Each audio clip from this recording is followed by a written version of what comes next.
This is a very serious situation. Great Britain is now saying they're going to send more ships down to the Straits of Hormuz to make sure that Iran does not do anything untoward. And before you all get caught up about, oh yes, we've got to, you know, how would you feel here in the United States of America? How would you feel if a foreign government like China had their warships tooling around the Gulf of Mexico to make sure that we did what China wanted us to do? How would you feel about that? Would you be comfortable with that? Would you say, oh yes, it's right and just and moral? I don't think so. Or if you're listening to this show from Europe, as I know a lot of you are, how would you feel if Chinese or Russian warships were basically going up and down the English Channel and waving guns all over and saying, you'd better run your economy to suit us? Because that's exactly what we're talking about here. The United States and now Europe, and the so-called allies, are talking about shutting down Iran over weapons of mass destruction that don't actually exist, the same lie they told us about Iraq. Iran is understandably upset, as we would be if Chinese warships were in the Gulf of Mexico threatening us. And the U.S. and EU are trying to take the attitude of Iran has no right to complain when we put, you know, warships and battle groups off their coastline and threaten them. Because, you know, it is Iran's oil. And if they decide that they're not going to let any more of it go out to anybody in retaliation for a threat against their sovereignty, they are within their rights. It's their land, their oil, their coastline. The U.S. and EU are the aggressors. They are intruding into territories not their own.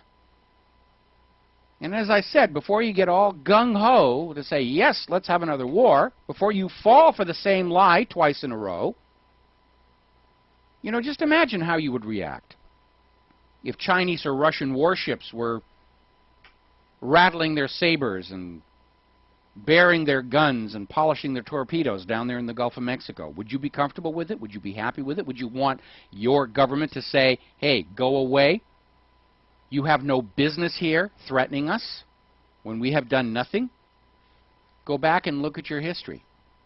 Iran's only crime is they freed themselves of the American puppet ruler, the Shah, in 1979. And since then, they haven't attacked or invaded anybody.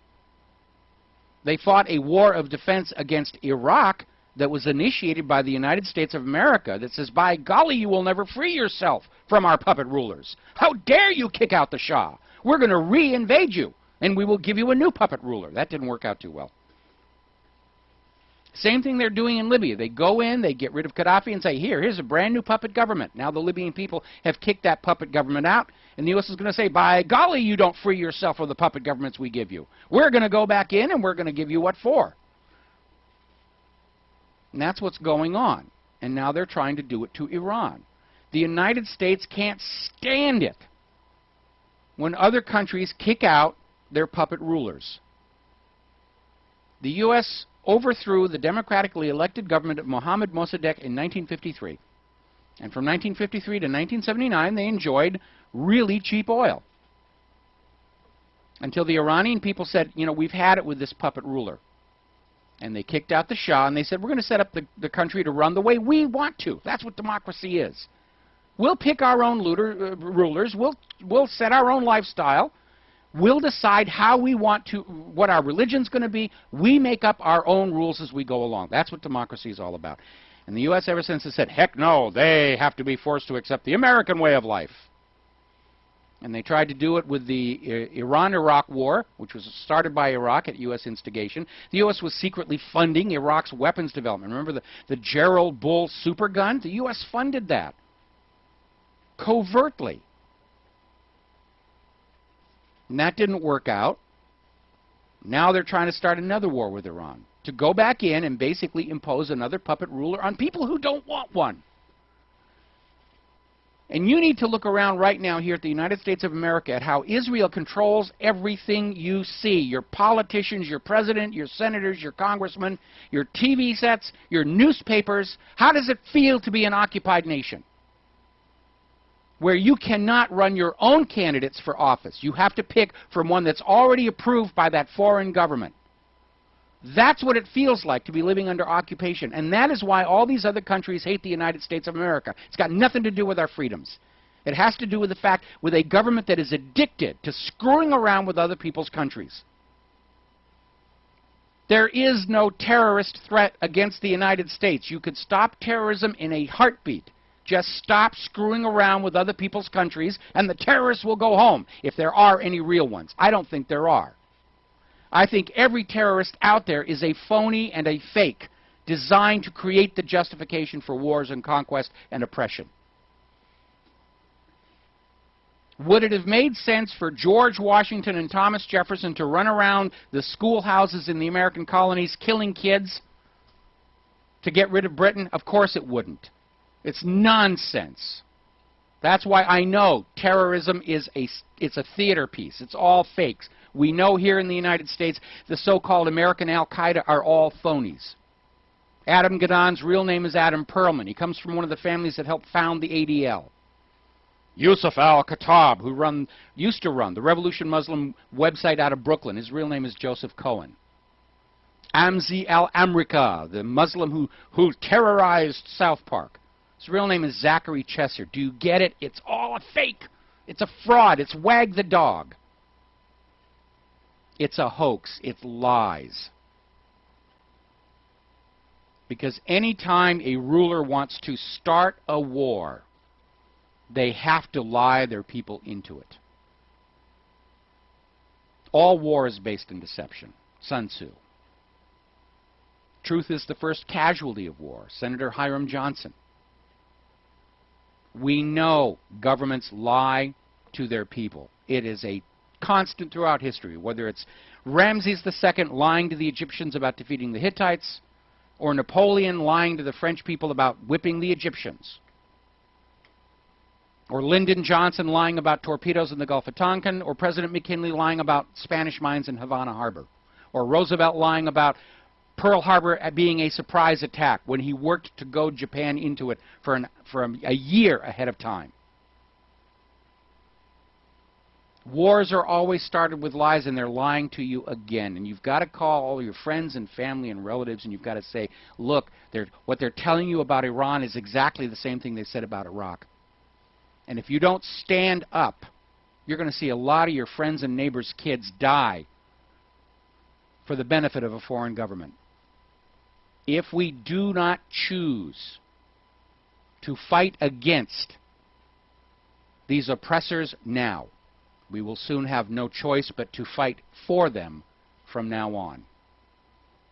When the Project for the New American Century was putting out its policy documents about the new American militant superpower, they were literally talking a century of warfare. They were talking about starting a war that would not be over in our own lifetimes.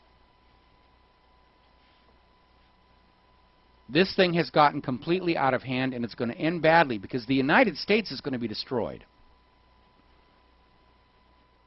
They can't win a conventional world war.